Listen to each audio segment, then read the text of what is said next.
हमने कभी जनता को अच्छे लगे ऐसे फैसले नहीं दिए हैं, जनता के लिए अच्छे हो ऐसे फैसले लिए। ये दोनों में बड़ा अंतर होता है। मैं आपको श्रृंखला के साथ बताता हूं। सबसे पहले वन रैंक वन पेंशन का फैसला हमने लिया, जो 40 साल से हमारे सेना के जवानों की मांग थी, कोई एडवाइस नहीं करता था। मोदी जी ने हिम्मत से फैसला लिया। उसके बाद हमने नोटबंदी का फैसला लिया।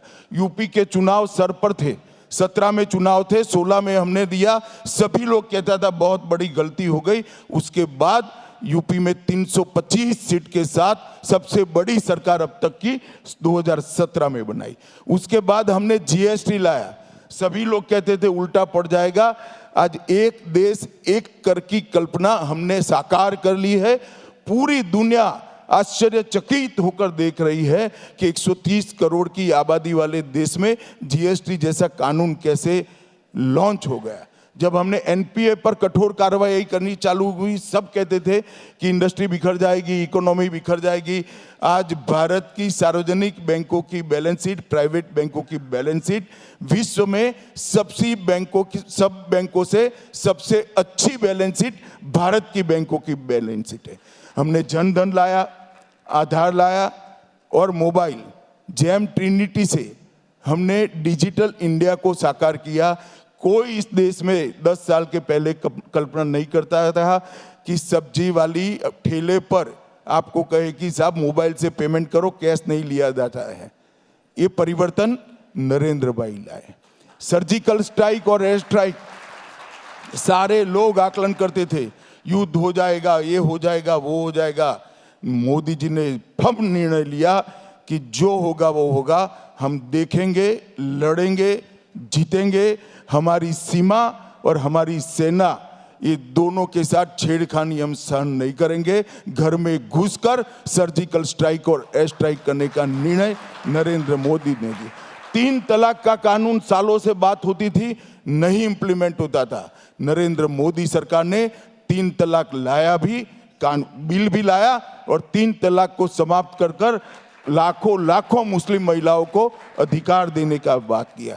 आजादी के बाद महात्मा गांधी, जवाहरलाल नेहरू और सरदार पटेल का वादा था हमारे आसपास के देशों से रिलीजियस माइनॉरिटी को नागरिकता देने था, पूरा नहीं होता था। तुष्टीकरण की राजनीति कांग्रेस को रोकती थी। हमने सीएए का फैसला किया, हमने 370 और 35A को समाप्त कर दिया और आज कश्मीर भारत का अभिन्न अंग है। इस देश में 2 विधान, 2 प्रधान और 2 निशान नहीं होंगे। हमारा 1950 से आंदोलन चल रहा था, मोदी जी के राज में ये समाप्त हुआ। 30 साल के बाद हम नई शिक्षा नीति लाए। भारत की मिट्टी की सुगंध भी वहाँ है, हमारी संस्कृति का संवर्धन भी है, हमारी भाषाओं का सम्मान भी है और विश्व की सबसे ओपन और आधुनिक एजुकेशन पॉलिसी हम लेकर आए। ये भी एक बहुत बड़ा कठोर फैसला था।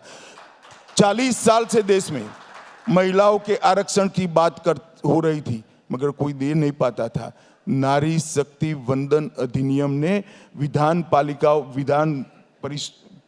विधान मंडलों में और संसद में 33% मातृशक्ति को आरक्षण देकर आज उनको नीति निर्माण में सहयोगी बनाने का फैसला किया। हमने भारतीय न्याय संहिता, भारतीय नागरिक सुरक्षा संहिता और भारतीय साक्ष्य संहिता, 160 साल पुराने अंग्रेजों के कानून निरस्त होकर भारतीय क्रिमिनल जस्टिस सिस्टम बनाने का हमने कठोर फैसला किया। और सबसे बड़ी बात, 550 साल से देश जिसकी राह देख रहा था, प्रभु श्री राम अपने सम्मानित स्थान पर विराजमान हो, ये नहीं होता था। ये भी नरेंद्र मोदी ने यही 10 साल के अंदर किया और नरेंद्र मोदी जी ने इस देश के लोकतंत्र को मजबूत नींव डालने का काम किया। कोई भी देश का लोकतंत्र भ्रष्टाचार, परिवारवाद, जातिवाद और तुष्टीकरण इन नासूरों के साथ पनप नहीं सकता था। हर हमारा चुनाव ये 4 में से एक किसी न किसी नासूर से ग्रसित था। नरेंद्र मोदी जी ने परिवारवाद, भ्रष्टाचार, जातिवाद और तुष्टीकरण को समाप्त कर पॉलिटिक्स ऑफ परफॉर्मेंस को एस्टैब्लिश किया। जो विकास करेगा, जो देश को सुरक्षित करेगा, जो देश को समृद्ध करेगा, वही राज कर। कठोर फैसलों की भरमार है। अब क्या कठोर फैसले, तो समय जो आएगा हम करते जाएंगे। हम राजनीति के अंदर परिणाम की चिंता कर वोट बैंक कर राजनीति नहीं करते हैं। हम देश हित में राजनीति करते हैं। देश के हित में क्या है वो हमारा फैसला होता है, दल के हित में क्या है वो हमारा फैसला नहीं होता है। गृहमंत्री जी, एक चर्चा बहुत ज़्यादा है, अगर हम शुद्ध राजनीति की एक और बात करें, वो ये है कि प्रधानमंत्री जी दूसरी सीट से दक्षिण से चुनाव लड़ सकते हैं, ऐसी चर्चा चल रही है। भैया मत पढ़ो ना, इसमें पार्लियामेंट्री बोर्ड का काम है, काहे को आप करने लगते हो? अब हमारी पार्टी ज्वाइन कर लो भाई, अगर ये सब जानना है तो। चले।